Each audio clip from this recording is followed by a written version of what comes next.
এক সময়ের কথা। এক গ্রামে বাস করত একজন সৎ ও ধার্মিক দোকানদার। তার নাম ছিল আব্দুল্লাহ। তিনি প্রতিদিন ফজরের নামাজ পড়ে আল্লাহর কাছে দোয়া করে দোকান খুলতেন।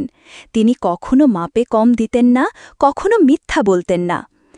একদিন একজন ক্রেতা তার দোকানে এসে বলল, ভাই, পাশের দোকানে এই জিনিসটা 5 টাকা কমে দেয়, আপনি কি কম দিবেন?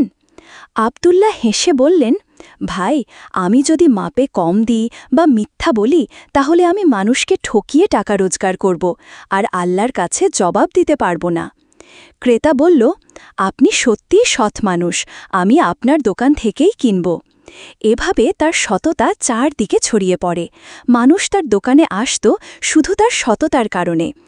একদিন এক ধনী লোক এসে তার দোকানে অনেক বড় অর্ডার দিল এবং বলল, আমি আপনার মতো সৎ মানুষকে ব্যবসায়িক অংশীদার করতে চাই। আব্দুল্লাহ রাজি হল। তার সততার কারণে সে অল্প সময়ে অনেক উন্নতি করল, কিন্তু কখনো নামাজ, রোজা বা আল্লাহর ভয়ে কোনো অন্যায় করেনি।